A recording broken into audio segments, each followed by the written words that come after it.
Hello! Isang magandang hapon mga kasari-sarites ko dyan. Ito na naman si Ati Tintin ninyo.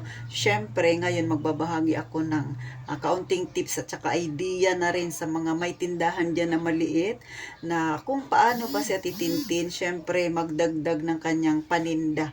Kayo ba ay may mga tinapay?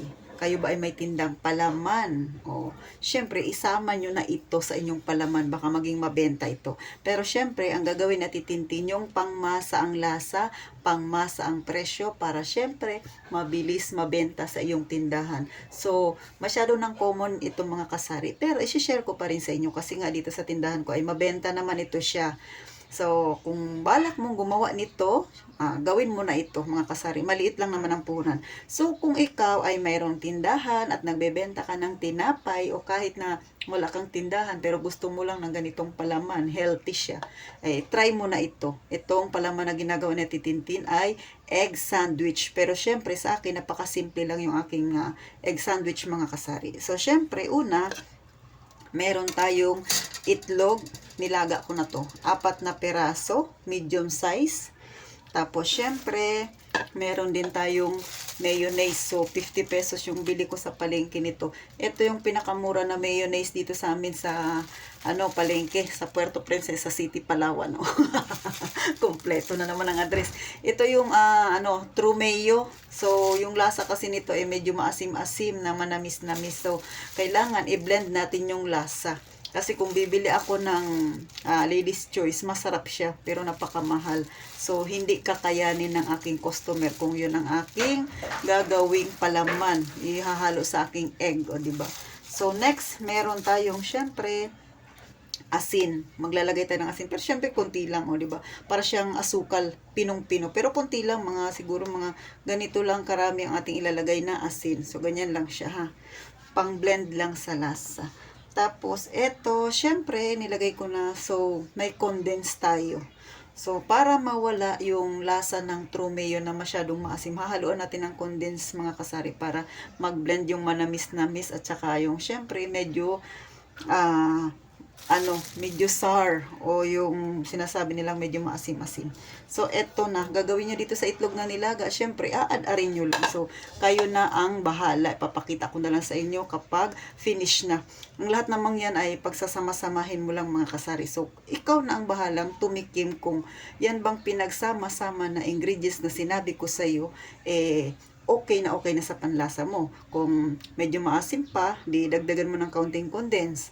Kung sa tingin mo ay sakto na, di okay na yun, di ba? Ang mahalaga konti lang yung kanyang puhunan, pero malaki yung maitutulong nito sa, lalo na kung nagbebenta ka ng tinapay. Kasi syempre yung mga suki natin dyan, gusto yung medyo mura lang yung afford nila. So yung bintahan ko dito kasama yung tinapay at palaman na egg sandwich ay 9 pesos mga kasari. So marami na akong suki niyan. Madalas mabenta siya sa umaga. So pakita ko na lang sa inyo mga kasari pagkatapos ko nitong paghalo-haluin maya-maya ng kaunti. So ito na mga kasari. Hindi ko pa siya nahahalo pero na-combine ko na lahat yung ingredients, ha? O, di ba? Napakadali lang. Wala pa 10 minutes pag ginawa mo ito mga kasari. So, natapos ko na siyang gawin mga kasari. Napakadali lang. So, napakaliit lang ng kanyang punan kasi yung itlog ay nabili ko ng 750 ang isa. So, 4 na piraso. Tapos, syempre, kaunting asin lang. Tapos, naglagay ako ng condense. Yung sa liit na can, na condensed milk, 2 gamitan ko yun. So, kalahati lang nun ang ilagay ninyo. Pero kayo, depende na yun sa inyo kung gaano karami. Tapos, yung mayonnaise na 140 ang kilo, ang binili ko ay 50 pesos. So, hindi ko naman siya naubos yung 50 pesos. So, ito pa yung natira sa 50 pesos kasi nga, medyo maasim-asim siya. So, yun lang yung puhunan niya mga kasari. Kung ikaw gusto mo ng mas masarap pa, kung pang palaman lang naman sa pangbahay, pwede ka ring mag-add ng Eden cheese, yung napakaliit lang na pack na tag 20 at ang bintahan nun. So, pwede mo siyang ilagay. Pero ito, dahil pang benta ko lang naman, kaya okay na siya mga kasari. So, matagal naman to masira. Basta lang yung kutsara na gagamitin mo, bago. tapos ilalagay mo sa ganito, tapos ilalagay mo lang siya sa rep. So yan lang yung ginagawa ni Titintin na pandagdag ng aking tinda sa aking tindahan, kasi mas mainam yung meron silang choices na makikita, 'di ba? May peanut butter at saka egg sandwich. Sa tutulong mabenta yung aking egg sandwich at saka medyo malaki ang kita. Nasa sa inyo na rin mga kasari kung magkano ang bintahan. Kayo na yung bahalang mag-adjust. Pero ako kasi, 'di baling medyo maliit yung kita ko sa tindahan, basta maglagay ako yung satisfied yung customer ko sa palaman. O 'di ba? Hindi yung parang lasang tinapay pa rin siya. At least maranasan ng dila nila.